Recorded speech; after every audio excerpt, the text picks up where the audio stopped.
কি অবস্থা সবার? আশা করি সকলেই ভালো আছেন। আল্লাহর রহমতে আমি অনেক ভালো আছি। ফিলিস্তিনের অবস্থা তো আপনারা সবাই দেখতেছেন, গাজার অবস্থা সবাই দেখতেছেন। তো আজকে আমাদের 2,500 গাজা এবং ফিলিস্তিন ফিলিস্তিনের জন্য বিক্ষোভ মিছিল হরতাল বেরোবে। তো ইনশাল্লাহ আমি আর থাকার চেষ্টা করব। আর আপনারা যারা যারা নিজ এলাকা থেকে থাকার চেষ্টা করবেন, পুরো বাংলাদেশ ব্যাপী এই হরতালটা কী কী হইতেছে ওইখানে সব কিছু আমি আমার একটা ব্লগের মধ্যে দেখাবো। তো চলেন ব্লগটা শুরু করা যাক।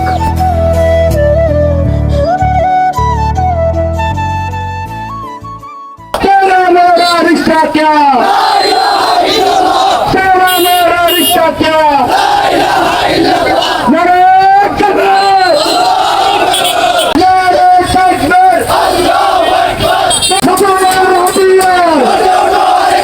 विश्व मुस्लिम एक हो विश्व मुस्लिम एक हो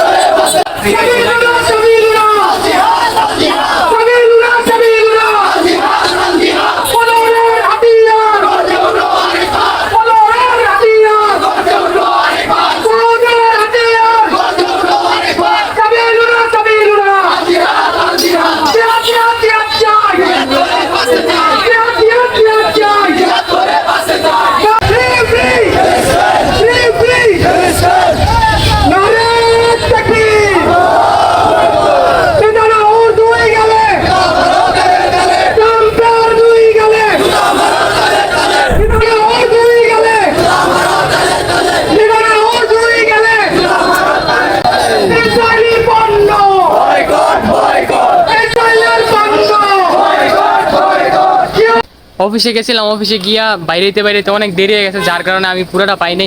শুরুতে যেই হুজুররা যেই আন্দোলনটা করছিল ওইটার মধ্যে আমার বাইরের থেকে শুনছি কমপক্ষে 500-600 মানুষ হয়েছিল, আরও বেশি হয়তো বা। আমি যখন যাই তখন দেখছি অনেক মানুষ, কিন্তু আমি ওই অফিসে বসছিলাম। তো বাইরে আইসা দেখি যে ওইটা বড়টা শেষ। তারপরে আরও কলেজের ছাত্রছাত্রীরা এই আন্দোলন করতেছিল, ওইটার মধ্যে যাই আমি কিছুক্ষণ দাঁড়ায় আছিলাম।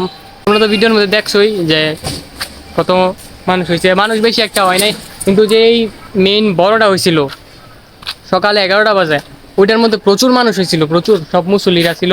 আর আমার মতে আমরা মাঠে নামতে অনেক দেরি করে ফেলছি, কারণ এখন গাজার মধ্যে আর কিচ্ছু নাই যেটা তারা ধ্বংস করবো। সব ধ্বংস হয়ে গেছে, গাজা একদম ছাই হয়ে গেছে। তো আমাদের উচিত ছিল আরও আগে নামা, আরও আগে প্রতিবাদ করা, কিন্তু আমরা করতে পারি নাই। আমরা গাজাবাসীর পক্ষে দাঁড়াইতে পারি নাই বা পাশে দাঁড়াইতে পারি নাই। আমরা লজ্জিত, আমরা মুসলিম হিসাবে লজ্জিত, কারণ আমাদের এত এত মুসলিম ভাই মারা গেছে, আমরা কিছু করতে পারি নাই। কিন্তু এখন সব শেষ পর্যায়ে এখন আমরা নামতাছি।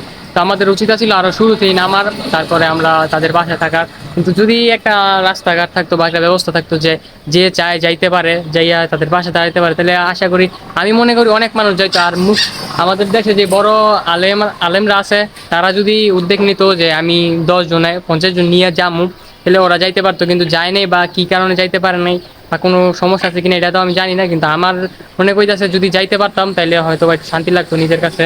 আমরা তো ওইখানে যাই সরাসরি যুদ্ধ করতে পারবো না বা কিছু করতে পারবো না। তো আমরা বাংলাদেশ থেকে, আমাদের বাংলাদেশিদের একটা এই ছোটো একটা কাজ হইলো, আমরা ইসরায়েলি পণ্য বয়কট করে দেবো। আমরা কেউ ইসরায়েলি পণ্য ব্যবহার করবো না, এবং সবাই মন থেকে দোয়া করবো, নামাজ পড়ে দোয়া করবো যে আমাদের ভাই, এমনি তো অনেক মানুষ মারা গেছে, এখন ধরতে গেলে কেউই নাই। আর আমাদের এত এই মুসলিম ভাই মারা গেছে, ছোটো ছোটো বাচ্চা মারা গেছে, তাদের জন্য আমরা মন থেকে দোয়া করবো। তো আজকের ভিডিওটা এই পর্যন্তই, দেখা হবে আরেকটা নতুন ব্লগে ভিডিওতে। সবাই ভালো থাকবেন, সুস্থ থাকবেন, আল্লাহ হাফেজ।